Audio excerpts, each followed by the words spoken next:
as great of a win as last night was for the Lions, the most important news coming out of that game was not the final score, although that was important to finish 8-0 on the road. That's very impressive.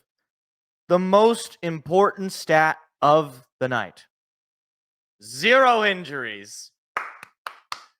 Great success. Great success. That's all I needed. That is all I need. I mean, the result, whatever, take it or leave it. Obviously I prefer a win, but if you're going to do anything, at least don't get hurt. And nobody got hurt. Literally, there was never any injury timeouts for any Lions players. But oddly enough, there was more injury timeouts for San Francisco players. There was none, I don't think, for Detroit players. So we got out healthy.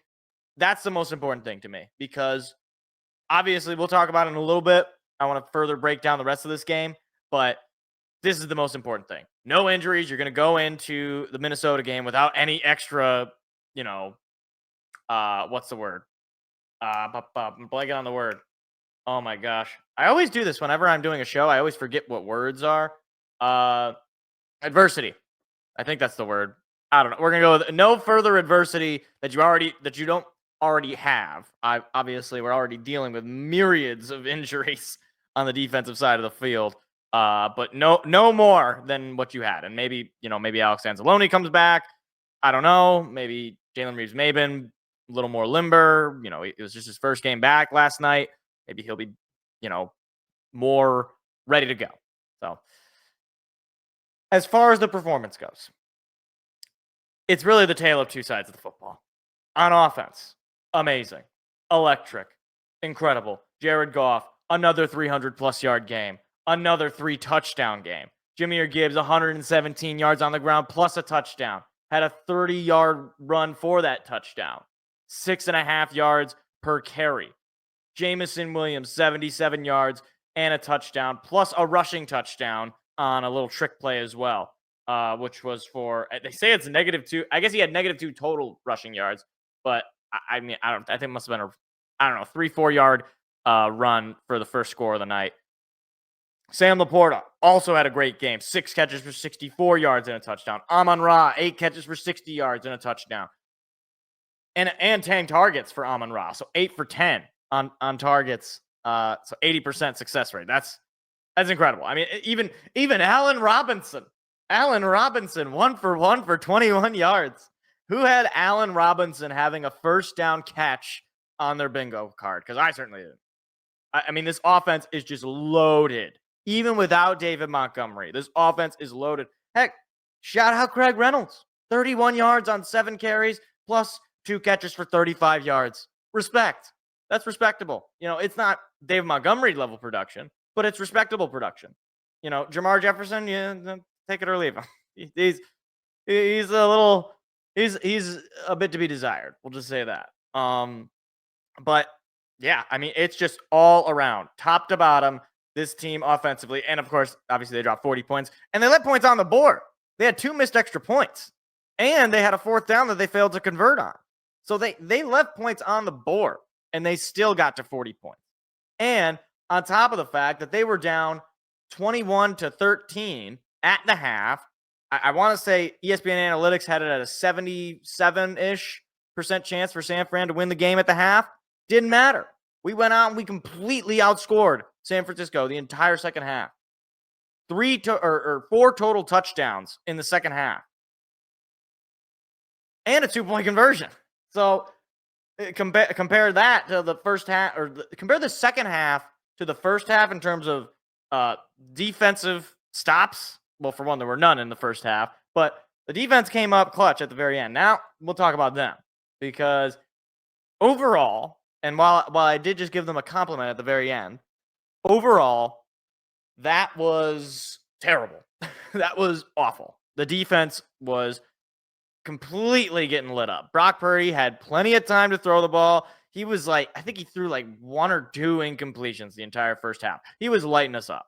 It was not good at all. Bad in the secondary, bad on the defensive line. The only thing I could say that was positive about the defense was that they stopped the run. Because what's his name? Guerrero, whatever the guy's name is, he didn't really do much in this game for San Francisco. So that was good, I guess, but everything else was bad. Brock Purdy on the night had 377 yards and he had 3 touchdowns. I mean, even Josh Dobbs, when he came in, he went 3 for 4. like, you know, if you want to win the Super Bowl, you cannot play a game like that on defense because, look, maybe you can't. I don't know. Maybe your offense is just that good that it doesn't matter. You could play the worst defense in the world. The offense is just too loaded. It's too consistent. It's got too much firepower that you're going to be able to overcome that.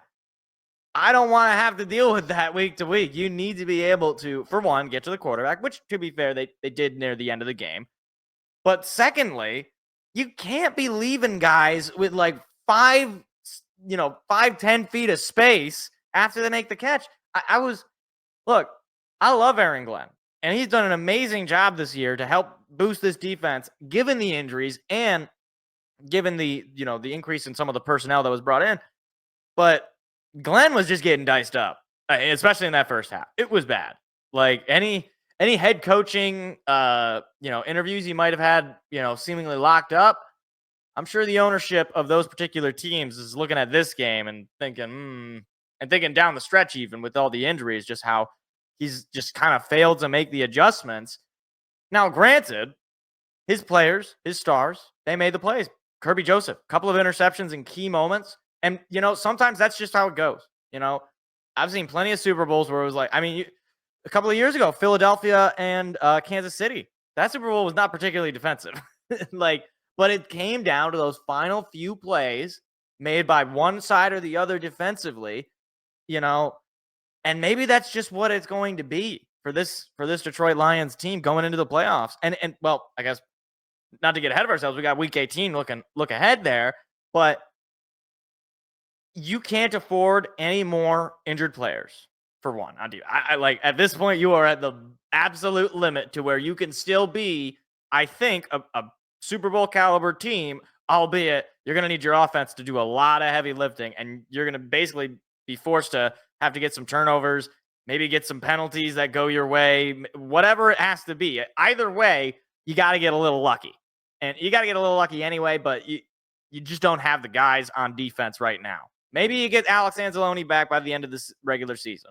But maybe by next week, Alex Anzalone will be on the field, and then, whether we win or whether we lose next week, we'll be in the playoffs. And by that point, I got to think Alex Anzalone will be out there, which would be huge for the linebacker room. But still, the secondary is very depleted.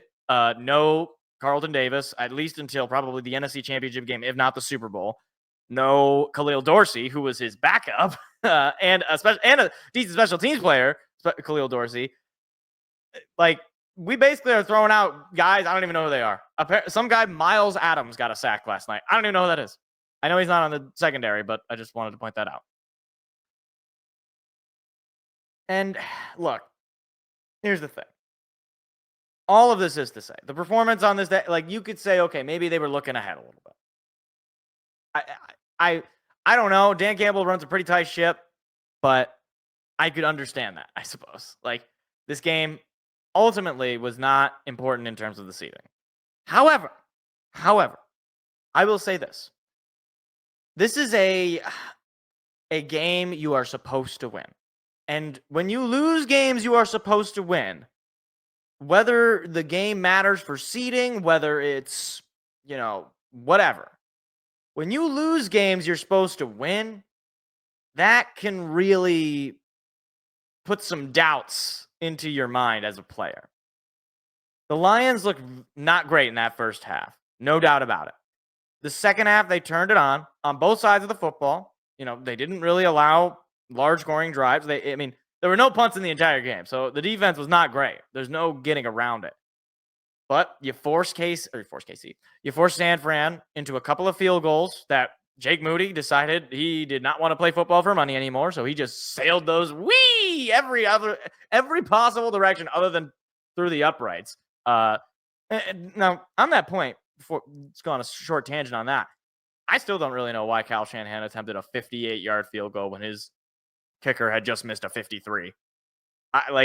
You might as well go for it if you're trying to get some points on the board. I know that would have tied it up. I know, but 58 yards for a kicker who's missed like a million this year. You're just and ultimately it ended up biting him in the behind because I think we ended up scoring a touchdown on that drive. I'm pretty sure, or at least we got a field goal, which obviously changed the whole trajectory of everything. But look, all of this is to say, everything about this game was basically just it was like the opposite of The Godfather. I suppose this is not business. This is actually personal. This is, you know what? You embarrassed us last year. We're gonna embarrass you this year on national television. And then we got to go on and we got to take care of our actual business and beat Minnesota. Now, the thing about Minnesota, they have a very, very good defense. That is what is concerning. The past 2 weeks, we have played teams that largely do not have very good defenses. San Fran's got a couple of nice young guys in the secondary, especially. They got a couple of nice players in general on their defense, but overall, they're not where they were. At least not in the past couple of years. They're injured. It's just bad. It's bad in San Francisco. It's bad vibes. They were not playing for anything. Guys probably making business decisions, just being honest. Minnesota, on the other hand, has I don't know if it's the number. It's not the number one, but I'm pretty sure it's in the top 5 in terms of defense. And we saw earlier in this year just how tight that game was on the road. This game is for all the marbles. And Sam Darnold is defying the odds. I don't think anybody going into this year thought anything of Minnesota, especially after J.J. McCarthy, their first-round quarterback, got hurt for the rest of the year. I think people thought this year was just going to be a wash. Minnesota is basically going to be tanking for another draft pick. Sam Darnold is cooked. No, that's just he proved myself and he proved a lot of people wrong. Sam Darnold is a very good quarterback in this league, at least when he's playing for the Minnesota Vikings. I don't know if it'll translate to wherever he ends up, if he stays in Minnesota or if he, goes to New Orleans or wherever. Gosh, if he goes to New Orleans, that's going to be bad. But either way, he's playing at a really high level, and Aaron Glenn is going to have to figure it out. Now, on the other end of it, our team is very different than it was the first time we played them. We didn't have Zadarius Smith on the defensive line. We really didn't have much of a pass rush on the defensive line at that point. Josh Paschal and Levi Onwuzurike had really not gotten going too much at that point. Yeah, I mean, especially if you had no Zadarius Smith, you had no, lead rusher there. You also didn't have Ife Melifonwu. Now, Ife Melifonwu, I want to say last week he had a sack. He didn't really do much this game, but he's kind of that plug-and-play guy that Aaron Glenn liked to use a lot last year. He was a bit of a ball hawk last year. He had a game-winning interception against Minnesota to win the division last year. Obviously a different quarterback, but similar wide receiver room to that point. On the other end of it, I believe Minnesota didn't have TJ Hawkinson in that first go-ahead for that first game. So they're going to have TJ Hawkinson. We're going to be down McNeil, Anzalone potentially, and Carlton Davis with the addition, of course, of Zadarius Smith, Ife Melifonwu, and I think maybe a few others. Sure guys were banged up that I don't remember or what have you. And obviously no Montgomery on the offensive side. Now, it's funny, though, actually thinking about it, because Montgomery actually got hurt. He actually fumbled the ball the first time we played the Vikings. So it's one of those things where, hey, maybe it wouldn't be that bad. But this just feels like it is building up to be an all-time classic game. Now, the thing is that I find so frustrating about this, and we'll get to it in a little bit when we talk about the rest of the NFL. The fact that we are 14-2, we are going to have to go 15-2 to win the division. This is the best record the Lions have ever had in the history of the franchise, and we still have not clinched the division. And it's week 18. Tomorrow is 2025, and the Lions will still not have won the NFC North. No team will have won the NFC North at that point. This is just a weird year in general for the NFL. You have a lot of teams with 10-plus wins and a lot of teams with 10-plus losses. Especially in the NFC, it seems like it's the top end is boom or bust. You got the Commanders with over 10 wins. You got the Eagles with over 10 wins. And the Vikings, the Packers, and of course the Lions. And then you got, the Panthers or the Saints or the Bears. You got a lot of teams like that. And again, this is going to be all eyes on this game. Like, I think basically the rest of the schedule is like the NFL is pretty much just like whatever. Those other games, nobody's going to care about. This is the game. People are going to be, everybody in the nation is going to be watching this game. So, Aaron Glenn, you better have figured something out because Justin Jefferson, Jordan Addison, TJ Hawkinson is not exactly my idea of a good time on a Sunday night. So, I'm sure he's already reviewing the tape. I'm sure he's already making the adjustments necessary. But one thing's for sure. Next Sunday is going to be one for the ages, one way or the other. It's either going to, be a happy start to the new year for the Lions to win the division back-to-back. I think first time ever. Certainly it'd be just the second time they've won the North. But I don't think they've ever won the division twice in a row. So it is what it is. It was a good win last night, but, as Kobe Bryant once said, job's not finished. Hi, it's me again. If you enjoyed what you just saw, hit the like and subscribe button. We do live shows every Tuesday at 7 p.m. Eastern. Hope to see you there.